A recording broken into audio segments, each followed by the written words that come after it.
నిన్నే చూశాను. నేను చిన్నప్పుడు ఎక్కి డ్రైవ్ చేసేవాడిని రాయల్ ఎన్ఫీల్డ్ బుల్లెట్. నిన్ననే దానికి మళ్ళా వాళ్ళు వచ్చి మన తిరుపతిలో 18 నెలల్లో బుల్లెట్ మ్యానుఫ్యాక్చర్ చేస్తున్నారు.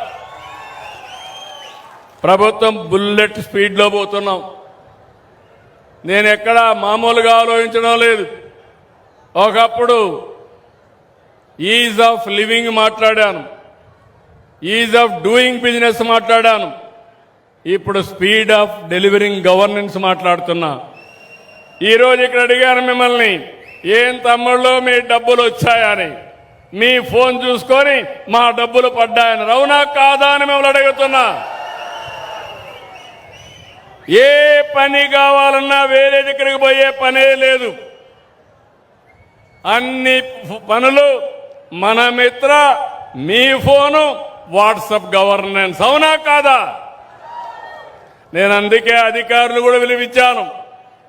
వాళ్ళందరినీ కూడా బాగా చేసిన వాళ్ళని మనం అభినందిద్దాం, గట్టిగా చప్పట్లు కొట్టి అభినందిద్దాం.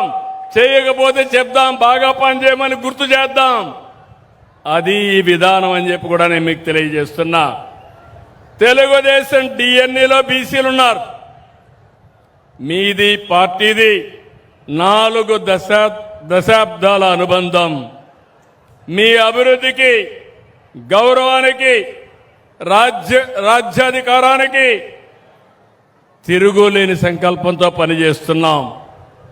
ఒక మత్స్యకారులే కాదు, అందరిని ఆదుకోవడానికి చేనేత కార్మికులకు నెలకు 200 యూనిట్లు, మరమగ్గాలకు 500 యూనిట్లు ఉచితంగా ఇస్తున్నాం. దేవాలయ నిధుల్లో నిర్వహిస్తున్నటువంటి నాయి బ్రాహ్మణులకి 25,000 ఇస్తున్నాం.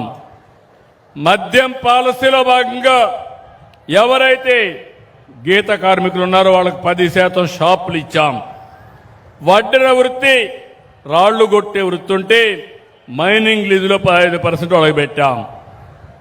ఇలాంటివే కాకుండా ప్రత్యేకంగా నాకు ఎప్పుడూ గుర్తుంటుంది, మత్స్యకారులు కూడా ఇల్లు కడితే చేపలు కూడా ఎండబెట్టుకోవాలి కాబట్టి ఇంటికి అదనంగా డబ్బులు ఇచ్చిన ఘనత తెలుగుదేశం పార్టీదేనని చెప్పి కూడా నేను మీకు తెలియజేస్తున్నా. ప్రతి ఒక్కరికి ఇళ్లు కట్టిస్తాం, ప్రతి ఒక్కరికి ఇంటి జాగా ఇస్తాం, కనీస వస్తువులు కల్పించే బాధ్యత మాది. నేను ఒకటే మీ అందరినీ కోరుతున్నా, మీరు అభివృద్ధి కావాలి, బీసీల్లో ఐకమత్యం రావాలి. అట్లా కాకుండా ఏ వర్గానికి ఆ వర్గం విడిపోతే దానివల్ల మీరు నమ్ముకున్నటువంటి పార్టీకే నష్టం జరుగుతుంది. బీసీలంతా 45 ఏళ్లుగా తెలుగుదేశాన్ని నమ్ముకున్నారు, ఆదరించారు, అభిమానించారు. మీకు మేము రుణపడున్నాం. తప్పకుండా మీ రుణం తీర్చుకునే సమయం ఆసన్నమైంది. అందుకే ఈరోజు తుమ్మల పెంట నుంచి ఈరోజు చెప్తున్నా, ఈ తీర గ్రామాన్ని ఆదర్శ గ్రామంగా చేస్తాం. 15 కిలోమీటర్లు ఇప్పటికే సిమెంట్ రోడ్లు వేశాం. 787 స్ట్రీట్ లైట్స్ అమర్చాం.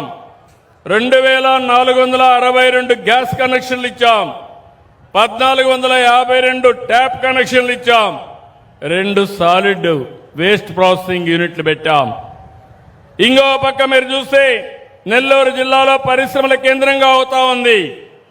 రాబోయే రోజుల్లో కావలి కనక పట్టణంగా పాత పేరు సార్థకం అవుతుంది. ఇక్కడే మీరు చూస్తే రామాయంపట్నం పూర్తవుతుంది. దగదర్తి ఎయిర్పోర్టు మీ ఊరు పక్కనే వస్తుంది. నెల్లూరు జిల్లాలో 50 రోజుల్లో 10,000 కోట్లు విలువైన ప్రాజెక్టులు గ్రౌండ్ అయినాయి. ఫర్నిచర్ పార్కు, అపోలో టైర్స్ సహా 7 పరిశ్రమలు ప్రారంభించాం. క్రిస్ సిటీ వచ్చింది, అల్యూమినియం క్లస్టర్ వచ్చింది, గోల్డ్ ప్లస్ గ్లాస్ ఇండస్ట్రీస్ అన్ని వచ్చాయి. ఇక్కడికి వచ్చినప్పుడు ఇప్పుడే ఎమ్మెల్యే గారు ఒక విషయం అడిగారు. 25 మత్స్యకారుల గ్రామాలను కనెక్ట్ చేస్తూ మెటల్ రోడ్డు కోరారు 6,27,00,000 శాంక్షన్ చేస్తున్నాం. ఇంకో పక్కన desilting of north Buckingham canal కి 6.9 కోట్ల ఇది కూడా శాంక్షన్ చేస్తాం. దీన్ని ఇన్లాండ్ వాటర్ వేస్ గా క్రియేట్ చేస్తాం. ఇంకో పక్క ఇక్కడ 220/123/33 kVA సబ్స్టేషన్ కావాలన్నారు. ఇది కూడా శాంక్షన్ చేస్తామని చెప్పి హామీ ఇస్తున్నా. ఇక్కడ చూసినప్పుడు ఆర్ఎన్బి రోడ్ని రామాయంపట్నం జువ్వాలదిన్నె ఫిషింగ్ హార్బర్ కి కనెక్టివిటీ కావాలన్నారు. నేషనల్ హైవే కావాలన్నారు. ఇది కూడా రాసి శాంక్షన్ చేపిస్తాం.